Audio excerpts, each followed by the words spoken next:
Sie sagt, nein, das kann nicht sein. Bini. Morgens so, Bini. Morgens, oh, this is stupid. Jetzt alles. She took you against your will. Can you not defend yourself, man? Your own father, Lord Tywin, when I was busted, been terrible. Wait here. Father told you to obey. Yes, final lesson that not having on council can be true. Jeez. Morgasu, you're ridiculous. Bini. That's so, ow, my foot. Shimmy's foot, huh? Shimmy's foot. Oh, never mind. Alexander gets beaten. Looks like it's hit by a car. Alexander, why would I get hit by a car? I thought we agreed not to joke about that. Oh.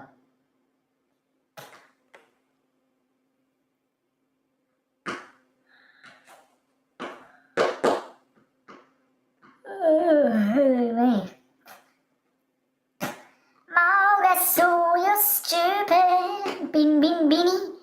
Morgasu. This is wrong. Morgasu. Bini, Morgasu now. Bini. Morgasu. Oh, what's laxatives in a husband's coffee? Oh, what's laxatives in a husband's coffee?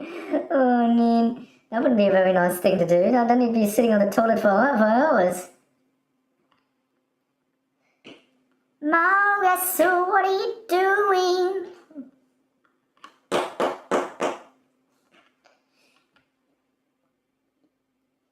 Bini, Morgasu. Ow.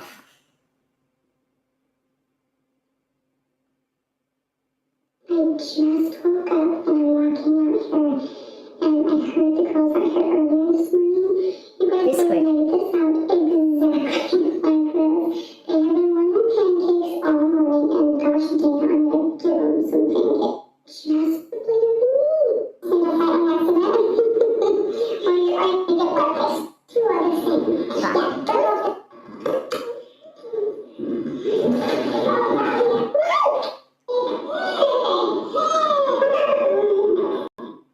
Dr. Seuss's.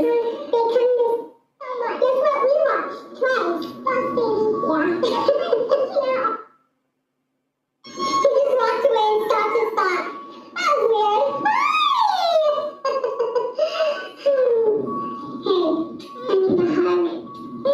I miss you so much.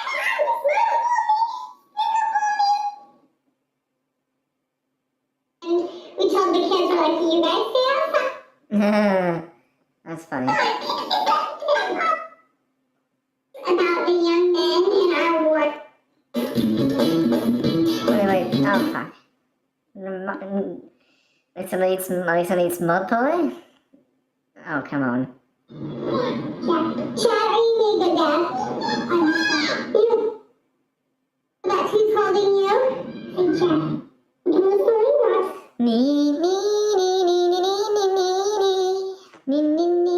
That's about 26 minutes ago. I feel like if you guys really know me, you know that I love. So then is that the video that I got? Was I from just woke up. 9 years ago. Oh my goodness. That video is from 9 years ago. Alexander's a moron. Alexander's a moron. Why am I a moron? Oh, come on. Seriously? Why am I a moron? What the name? Morgasu, Alexander's Hershey Pizza.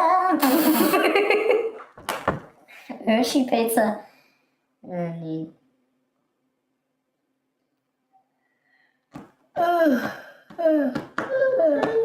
everybody. We're going to the family reunion. And look, it's raining. But we'll see you when we get there. Love y'all. Hope to meet somebody there. Bye-bye. I'll make sure to come if you can. We're pulling out of our driveway now. So we'll be there in probably an hour from now. So we hope to see some of y'all there. Want to see my haircut? Not coming to show us haircut. We got people just just now starting to show up. No, I'm 2 going to days walk y'all ago. through a lot of the stuff we have here already. So this was recent, 2 days ago. Great grandma was a baby in 1850. 1850, yeah. It wouldn't be around anymore because that's And then 100 we're years back ago. with, 1850. Wow. here's some Oh, pasta salad. pasta salad. I've never heard of that before. Oh. I don't know you could. Hey, Okay. Mama, she made this. Alexander doesn't give up answers. Sorry. Dunkin' Donuts. Oh no. I'll give you a donut in a minute. You donut. Oh, that's funny. Stimm ist ein Koffer, aber nein.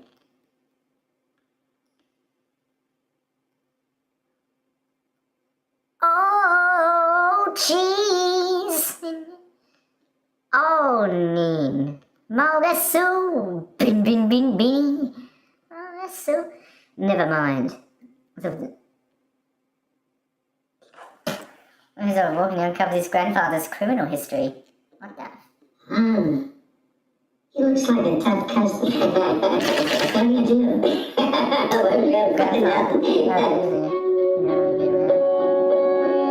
Dear Chris, in 1930, when she was 22 years... He looks like a tough... Yeah, when he was born in 1943. Yeah, so he's in his 80s now. He was born in 1943 on March 31st. I actually remembered that. Actually memorized that date. Yeah, March 31st, 1943 is 83, yeah. Whoa. Oh, then... Down 2001. It's 1903, it's probably 100 years before us. When down 2001 is 97, his mother was 97 as he died. His mother was 102, she was born in 1907, she died in 2010, she was 102 as she died. What do you do? We're gonna find out.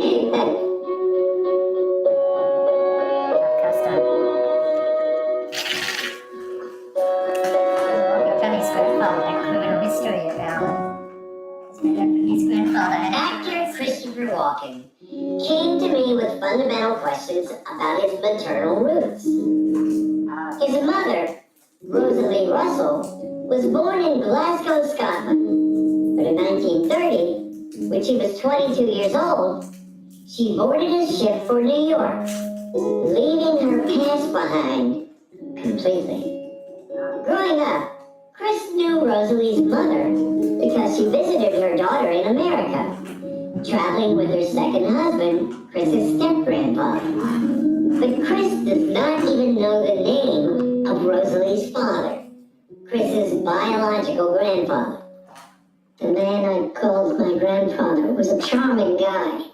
He was full of tattoos, and he had, I think it was the king and queen tattooed on his back. And he would take his shirt off and he would do this. And it seemed like the king and the queen were laughing. And he was my grandfather, but I understood that he wasn't really my grandfather. But who her father was never mentioned. Your mom never talked about that? No. Our search for Chris's grandfather began in the National Archives of Scotland, where we initially hit a wall.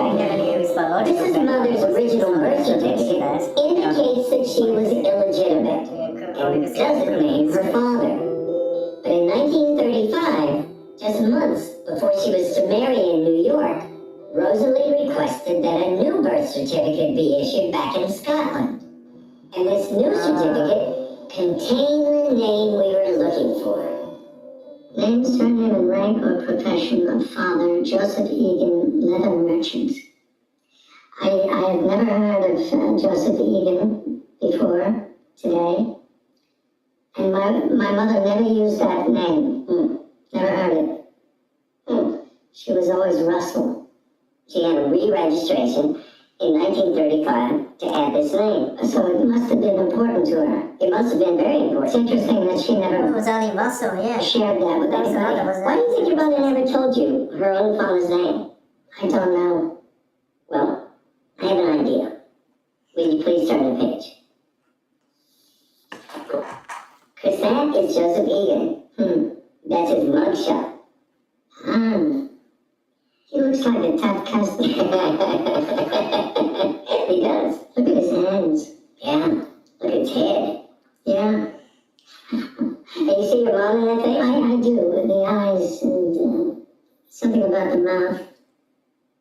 Joseph Egan. Grandpa. Yeah, was it a criminal? Well, what do you do? We gotta find out. According to court records, in 1883, Chris's grandfather was arrested for receiving and reselling stolen goods. Whoa. He was given a 5-year sentence and sent off to a place known as Pentonville Prison, just outside of London. It was a harsh sentence.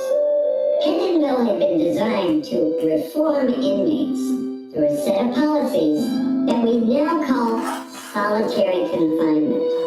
This meant that for up to 9 months, Joseph was likely confined to a 12 by 8-foot cell and forbidden to speak to anyone except the prison's guards and its chaplains.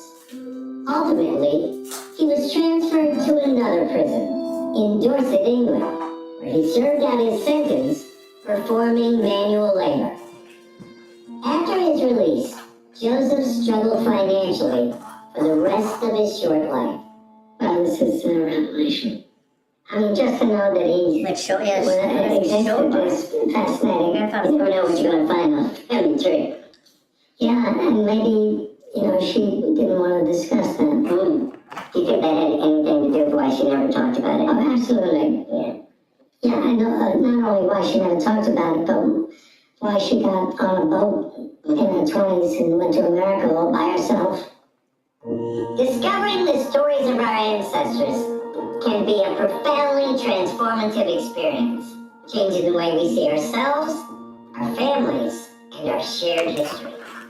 To see more incredible stories, click below. And thank you for watching.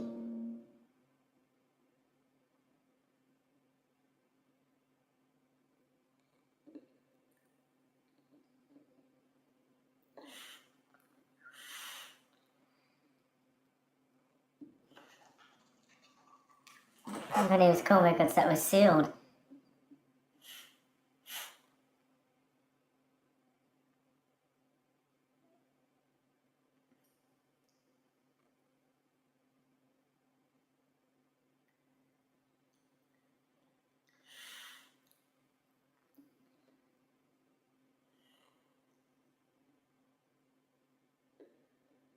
Happy birthday. Happy birthday. Okay, come this way. We have a surprise. Oh, come this way. A toy car.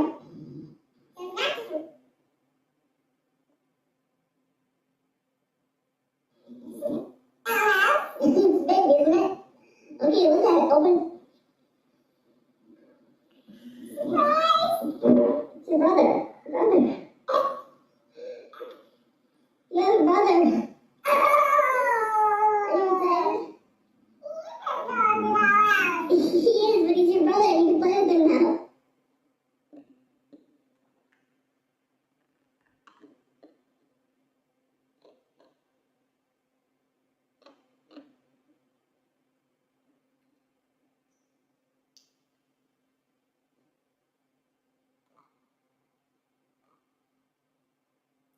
Oh, what?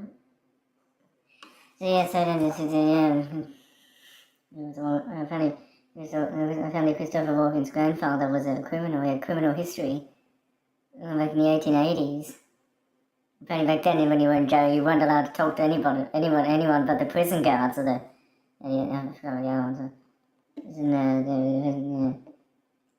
Yeah, you weren't able to talk to anyone. There were no visiting hours or anything back in those days.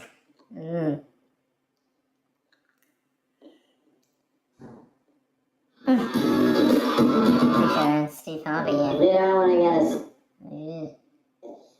Alan and I had lived less than 20...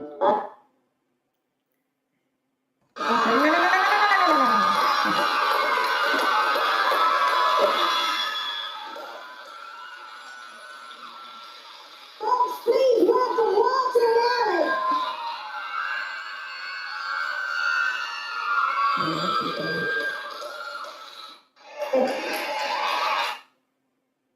Your sibling. Holy crap! This is my brother. Yeah. And it wasn't accepting continue request. Yeah, when his grandfather was a criminal, that's all. And his mother never mentioned anything about that. His mother never told him about that. Yeah, and she never told him about that, and she never mentioned that. She never told him about his grandfather. She never told him about that. She never mentioned it.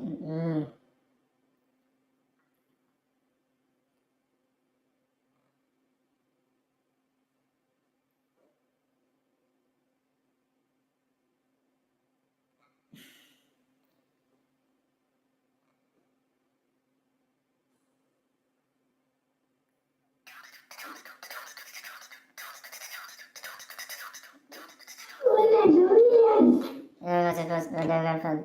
Yeah, because that's why you got. Yeah. You never knew about his grandfather because his mother never mentioned it. Ooh.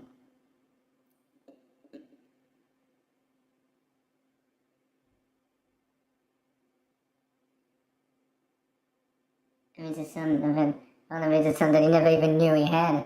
Well, I don't know how that's possible. Apparently, he never even knew that he had. He never knew that he even had a son. I'm not sure how that's possible.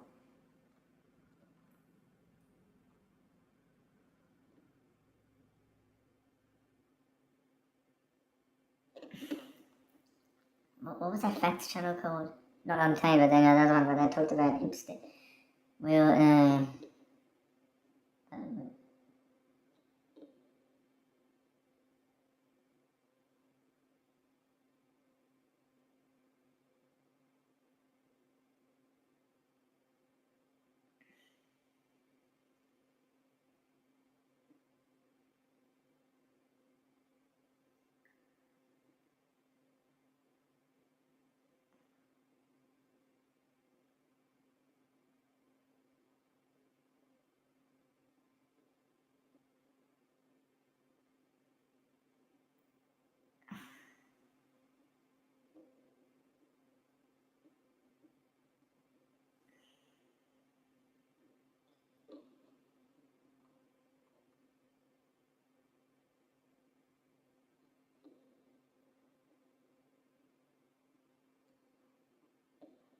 trends.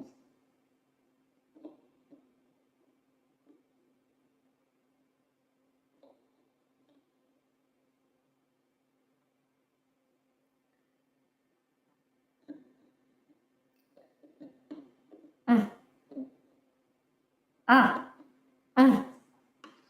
Ah! Everyone can see my subscriptions. On my channels and things.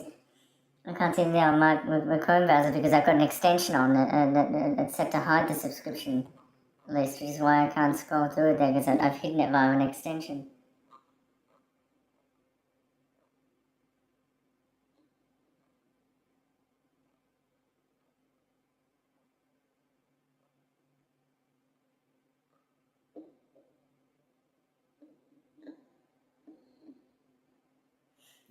It's called Unhook. Oh! Oh! Oh! More subscriptions.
Gets shocked by the garbage bin. And Alexander gets shocked by the garbage bin. What's this? Oh, I spelled shocking wrong. There's no C. It's not, it's S-A-H and then shocking. No, that's C-H. Oops. Ah, mean.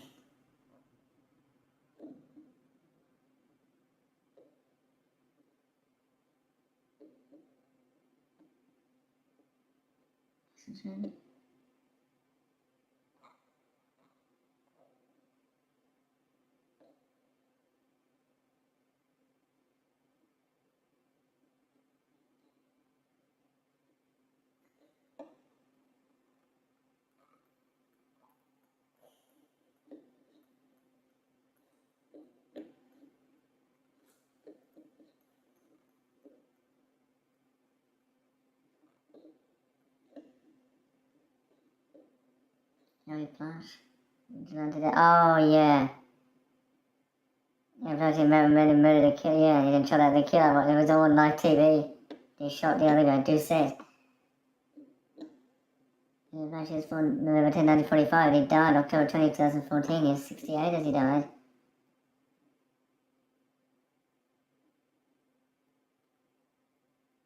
That happened back in 1984.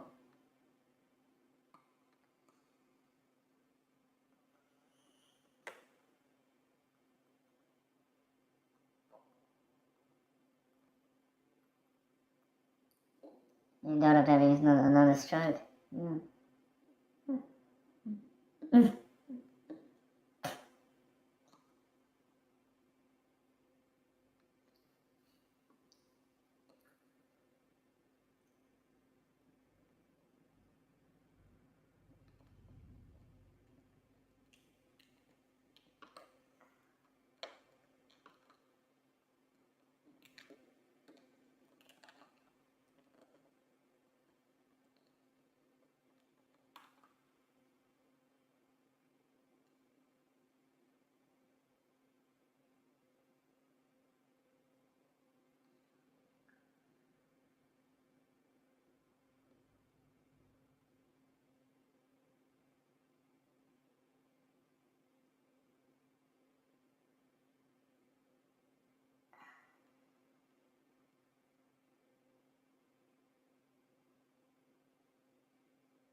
Yeah, she's from 1972, it's 54.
The 8 o'clock.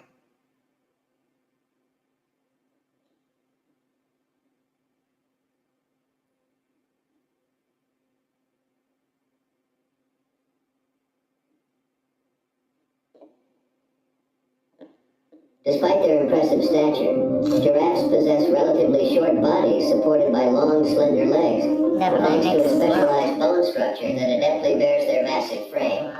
While their appearance has captivated human imagination, giraffes can unleash powerful blows in battles between competing males, swinging their necks with horned skulls to create impactful sounds audible from great distances.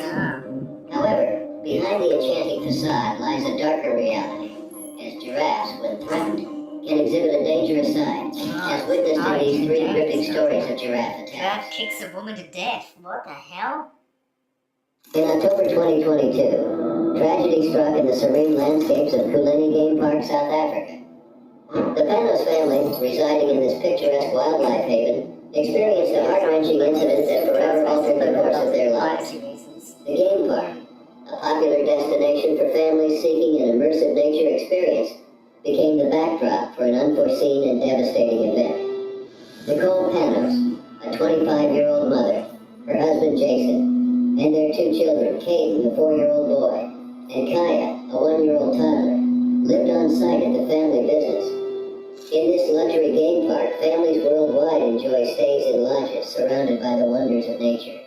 The Panos family reveled in the beauty of their surroundings, living just a short walk away from Nicole's parents' home. Nicole, an active family nature training business member, wore multiple hats: marine facilitator, student mentor, and aspiring birth doula. On that fateful day in October, the family embraced a lazy morning, playing together and basking in the joys of familial bonding. As they strolled through the bush scrub and across the sandy clearing, little did they know that their lives were about to take a tragic turn.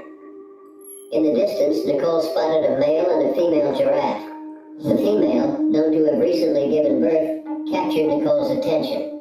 However, there was an unsettling absence. The calf was nowhere in sight. The curious giraffe observed the Panos family from a distance, which was not unusual in this wildlife-rich environment. The atmosphere shifted abruptly when, out of nowhere, the female giraffe charged towards them. Nicole, holding Kaya in her arms and Caden walking ahead, found themselves facing an unexpected and life-threatening situation. With its head down and running at full speed, the giraffe bore down on them. Drawing on her instincts to protect her children, Nicole screamed at Caden to run while she stood her ground with Kaya in her arms. The giraffe's charge was swift and brutal. Nicole felt a powerful impact on her back and everything went black. The giraffe had kicked her, and the world around her blurred into unconsciousness. When Nicole regained consciousness, she heard Caden's screams and saw the giraffe moving towards him.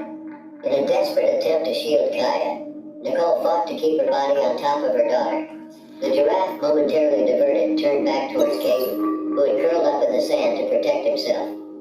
Helpless and paralyzed, Nicole could only watch as the giraffe approached her son. The terrifying sequence of events unfolded, leaving the family shattered and forever changed. The attack took a tragic toll. Kaya suffered a fatal head injury, and Caden, though alive, bore the scars of the ordeal with skull fractures. This was the beginning of a nightmare that no family could ever anticipate. The once idyllic Kuleni Game Park became a site of unimaginable grief, and the Panos family's world was irreversibly shattered. The events of that October day would continue to haunt them, leaving scars that extended beyond the physical injuries inflicted by the giraffe's charge.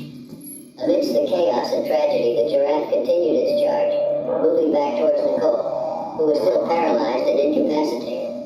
In the harrowing moments that followed, Nicole's son, Caden, curled up in the sand and became a vulnerable target for the agitated animal.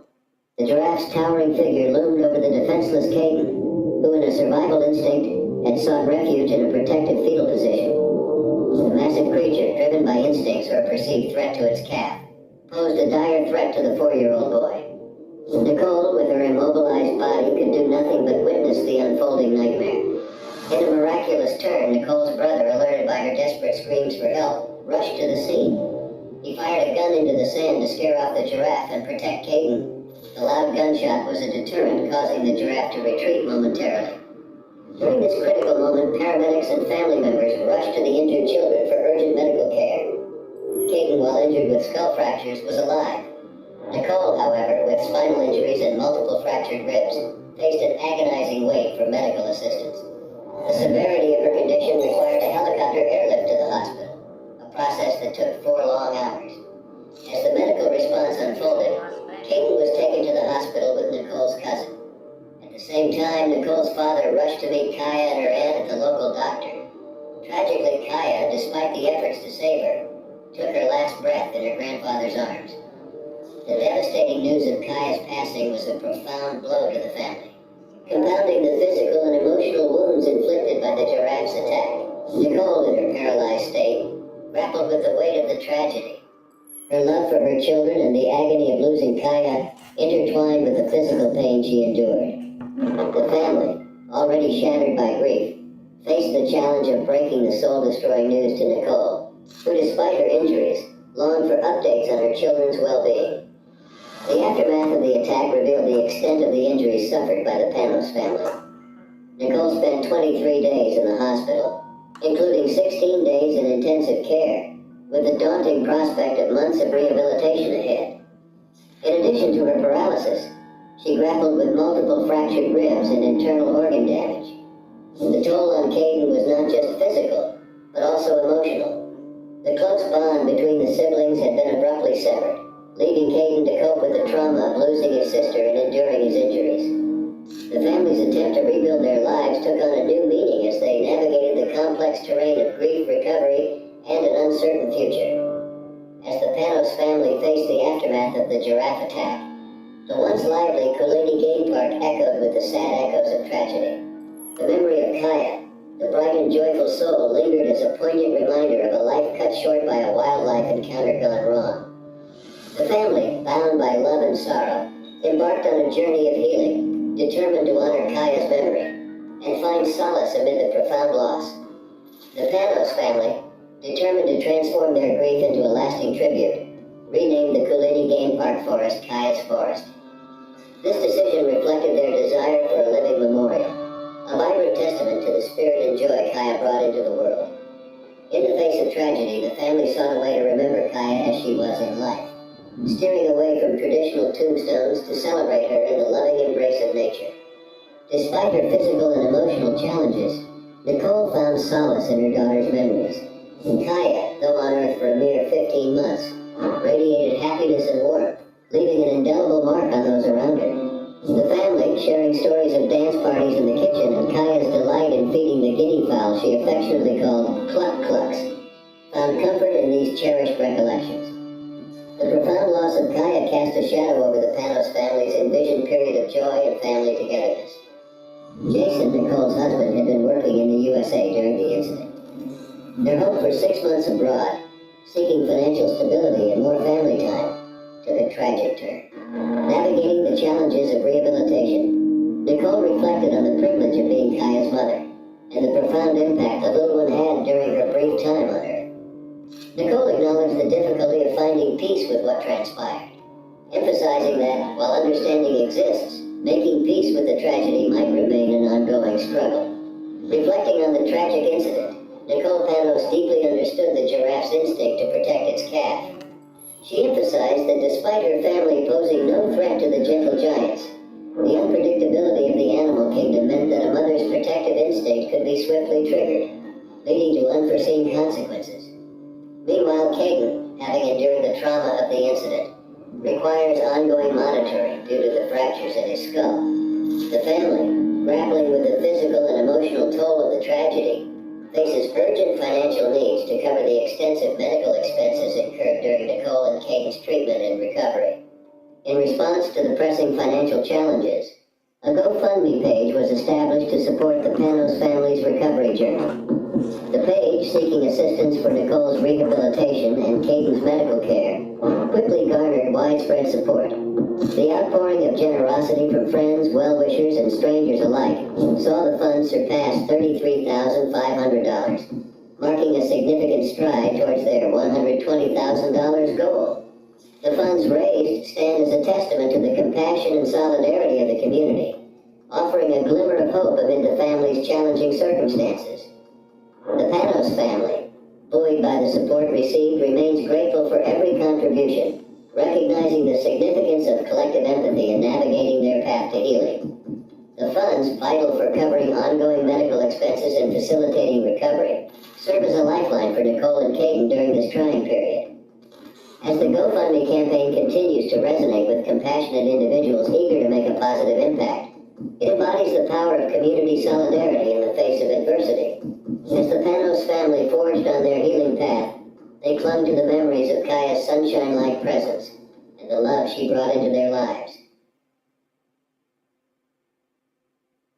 In the heart of the Blind Wildlife Estate near Hoedspruit, South Africa, the Williams family, comprising Katie, Sam, and their 3-year-old son, Finn, have lived immersed in the enchanting landscape of this nature reserve.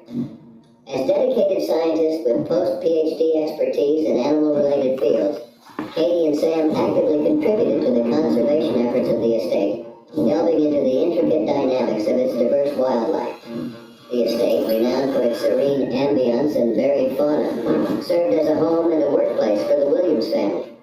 Nestled amidst hills and nature reserves, the estate offered a picturesque backdrop for their daily lives.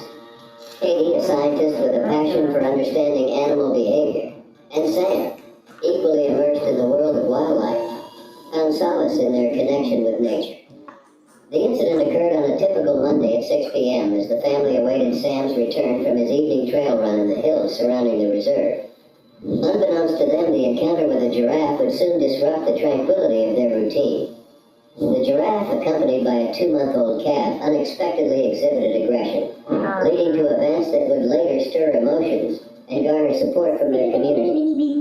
Amidst the lush surroundings of the Blind Wildlife Estate, the family's familiarity with the terrain and its inhabitants underscored their deep connection with the natural world. Little did they anticipate the unusual events that would test their resilience and determination in the face of nature's unpredictability. This idyllic setting, once the backdrop of the family's daily life and scientific pursuits, now serves as a poignant reminder of the inherent challenges and harmonies of living near wild animals.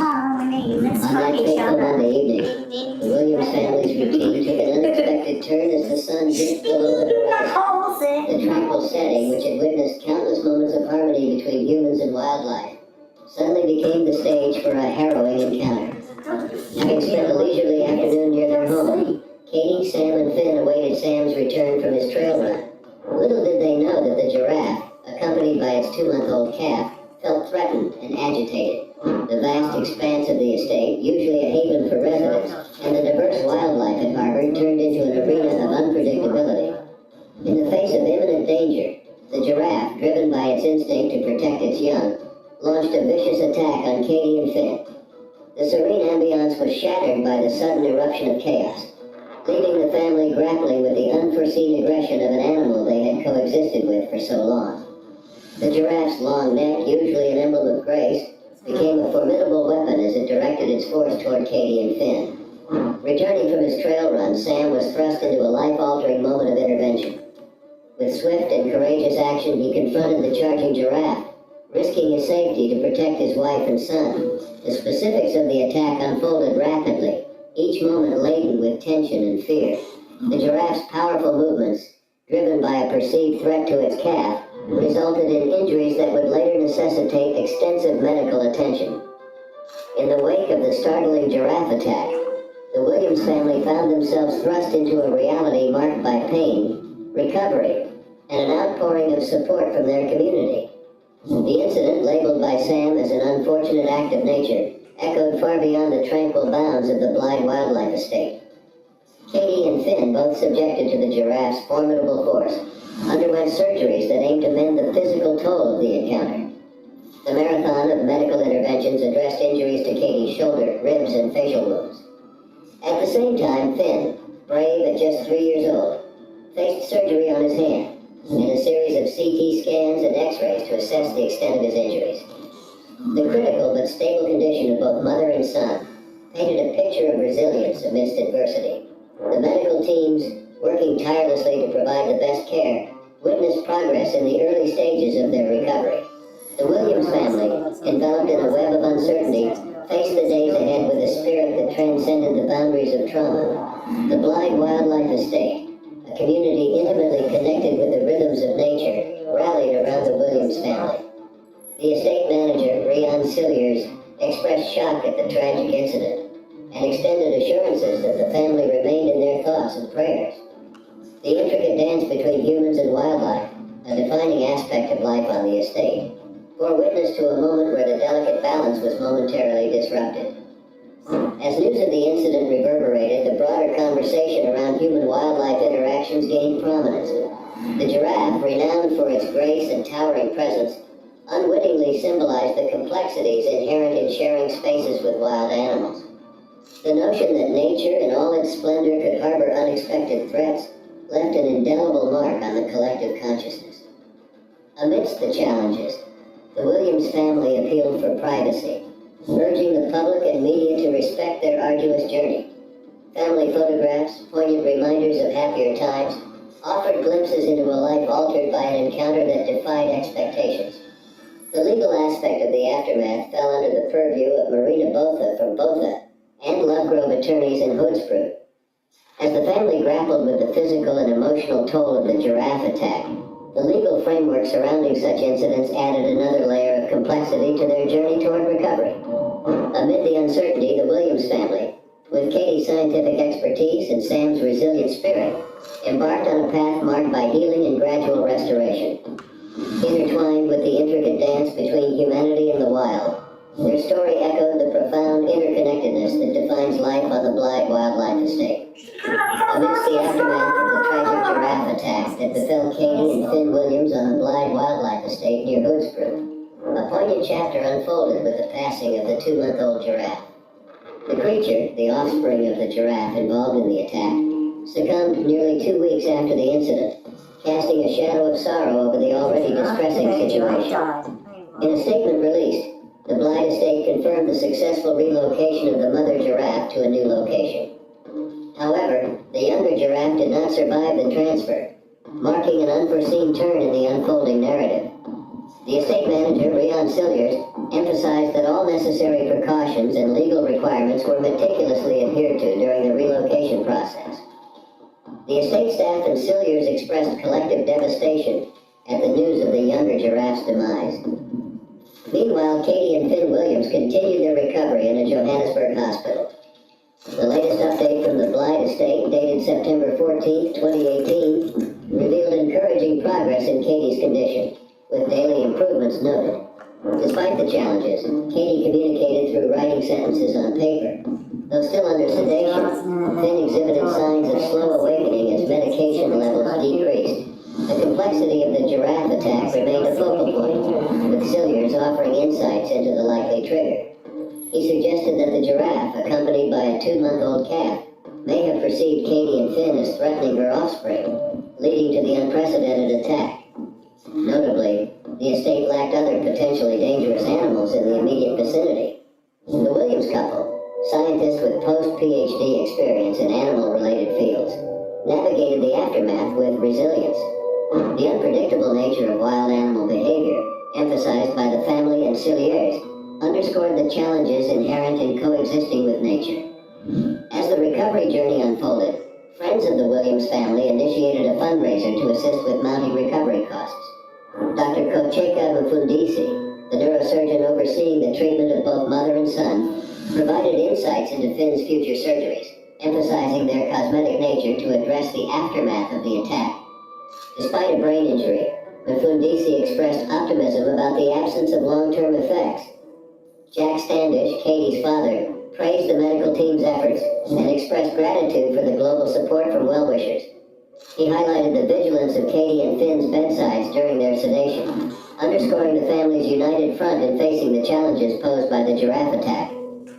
Standish, echoing sentiments shared by Dr. Sam Williams, Katie's husband, emphasized a compassionate perspective toward the giraffe, understanding the innate instincts of wild animals.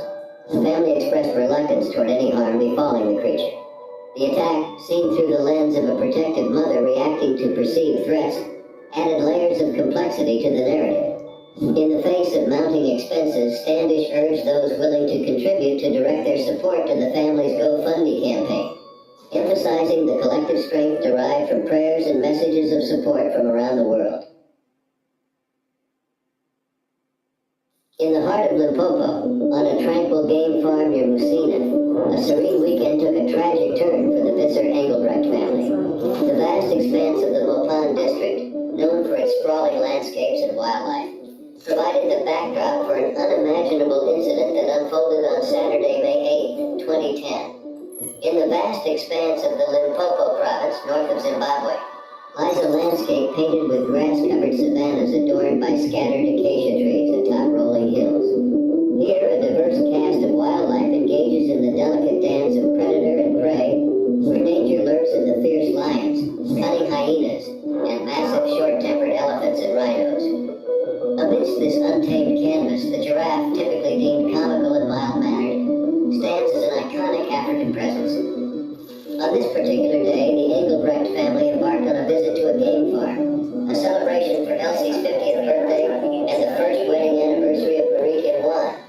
The family gathered, immersed in the natural splendor of the game farm, where protected wildlife roamed freely, providing an opportunity for the sale of hunting rights to trophy hunters.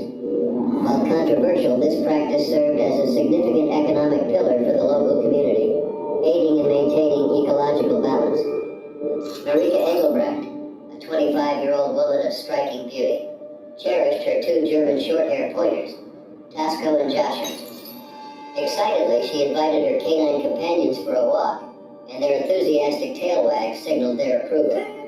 Stepping onto the groomed trail, Marika surveyed her surroundings, vigilant for any signs of danger. The distant grazing elephants and a herd of giraffes revealed themselves, their long necks peering over the treetops. As Mariki strolled with her dogs, the trail wound through the giraffe herd. Initially, at a safe distance, the giraffes became a picturesque part of the landscape. However, unbeknownst to Mariki, a protected mother giraffe and her calf were present in the herd. The calm ambience shifted when Tasco and Joshua, sensing the proximity of the calf, started barking and wagging their tails. Trying to steer her dogs away from the agitated mother, Mariki faced a rapidly approaching threat. In a protective instinct, she bent over her dogs, attempting to shield them from the approaching danger. The mother giraffe, undeterred, began a relentless advance, hooves striking the ground with force. The volley of kicks targeted the dogs, flinging them about with the impact of the giant hooves. During this chaotic defense, tragedy struck as one of the hooves caught Marika at the base of her skull, instantly ending her life. As her lifeless body crumpled to the ground, the leashes slipped from her limp hand. The loyal dogs, now distressed and barking, circled their fallen master, retreating from the brutal attack. Sensing the conflict, the giraffe herd swiftly moved away, leaving the scene to avoid further confrontation. The grief-stricken dogs, their leashes dragging in the dirt, retraced the short distance back to the farm, a silent witness to the sudden and devastating encounter with the untamed essence of the African wild. The family's awareness of the tragedy was heightened when one of the dogs, still tethered to its leash, returned to the house. Alarmed by the dog's unusual return, Thomas Visser, Mariki's brother, and other family members searched for her in the veld. Their search led them to a heartbreaking discovery. Mariki lay lifeless, her neck broken, having succumbed instantly to the unforeseen attack. William Smith, a family member, emphasized that the giraffe did not trample her, and that there were no apparent external injuries. As the family grappled with the shock and grief, trackers accompanied the police to the site of the incident. The tracks left by a mature giraffe and the separate tracks of its calf provided silent testimony to the tragic event. The trackers pieced together the unfolding of events from the imprints on the ground, unveiling the heartbreaking truth of Mariki's final moments. In the face of this unexpected tragedy, the family displayed remarkable resilience and a profound understanding of nature's unpredictable ways. The giraffe was neither blamed nor condemned and was not euthanized. The family, shattered by the loss of Marika, harbored no ill feelings toward the game farm owner or the mother giraffe. Mariki, described as a nature lover at her happiest in the veld, had given her life to protect her beloved dogs. Her untimely death was deemed a total freak accident, a poignant reminder of the inherent unpredictability of life in the wild. As the news spread, tributes flowed in for Marika Engelbrecht, a particular person who had touched the lives of those around her. Despite the profound sorrow, there was a collective acknowledgement that her love for nature had defined her, making her final moments a testament to that passion. The family faced an uncertain journey ahead, compounded by the void left by Mariki's absence. As the echoes of her tragic end reverberated through Sunny, preparations began for her final resting place. Marika Engelbrecht would find her eternal repose in Sanin, leaving memories of a life in harmony with the untamed beauty of the South African wilderness. While the family grappled with the immediate aftermath of Mariki's passing, the authorities announced an impending inquest into her death. The unassuming game farm, once a backdrop for joyous family gatherings, now bears witness to a sad chapter in the annals of Limpopo's history. In the aftermath of the tragic incident on the game farm near Musina, the profound impact of the giraffe's powerful kick became starkly evident. Despite their elegant appearance, giraffes possess a formidable ability to defend themselves, particularly when they perceive a threat to their young. The two German short-haired pointer dogs, Tasco and Jasha, bore witness to the giraffe's defensive instinct, sustaining bruises from the incident. In the wake of the tragedy, the family, alongside local authorities and trackers, pieced together the sequence of events from the tracks and marks on the ground. The giraffe, a creature known for its gentle, herbivorous nature, demonstrated the ferocity of its kick, capable of shattering a lion's skull and breaking its skull, providing a glimpse into the raw power that nature wields. In this instance, it is believed that the giraffe became agitated and violent in a desperate attempt to protect its young calf, which had been walking nearby. Colonel Otto, the provincial spokesperson, described the incident as terrible, highlighting the giraffe's sharp and instinctive reaction to the perceived threat. The impact of the kick was deemed to be enormous, leading authorities to believe that Marika Engelbrecht died instantly from the force of the encounter. The encounter's dynamics underscore wild animals' unpredictability, even in the seemingly serene setting of a game farm. Although primarily subsisting on leaves, giraffes have robust legs that can deliver crushing blows when they feel threatened. As the investigation unfolded and the community grappled with the loss of a beloved member, the narrative surrounding Marika Engelbrecht's tragic encounter with the giraffe expanded beyond a personal tragedy. It became a poignant exploration of the delicate balance between humanity and the untamed wilderness, emphasizing the importance of cohabiting with nature while respecting its inherent unpredictability. In the wake of this incident, the community contemplated the shared spaces with wild animals, acknowledging the potential risks of residing near these creatures. Marik's untimely passing, while a sad event, spurred conversations about wildlife conservation, safety protocols, and the complex dance between humanity and the natural world.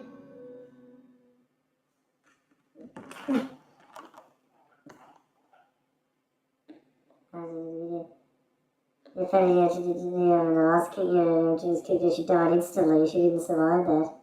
We also kicked her in the head. That kick, she got a kick to the head is what killed her instantly. Oh, she ended her life right down there. National parks promise awe and escape, yet their beauty can turn deadly without warning. Join us and find out how these 5 adventures ended in silence, terror, and irreversible loss, where isolation, weather, terrain, and mistakes transformed national parks into the setting for some of the most disturbing deaths recorded.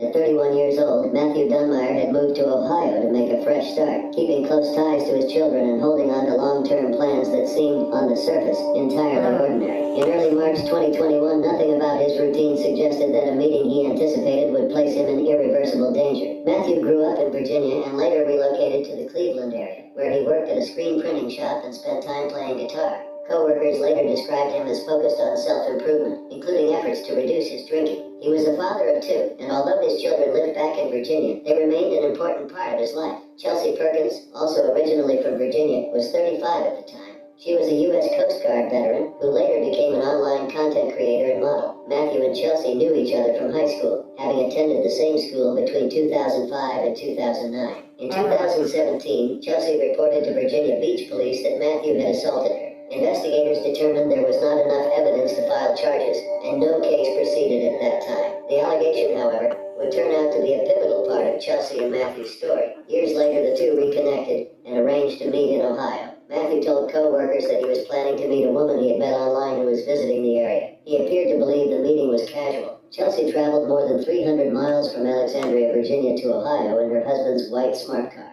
After picking Matthew up, the two spent the night at a vacation rental she had booked under her own name. Surveillance footage later placed them together at multiple locations, including a gas station and a nearby shop. On the morning of March 6th,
She was killed instantly when she got a kick to the head.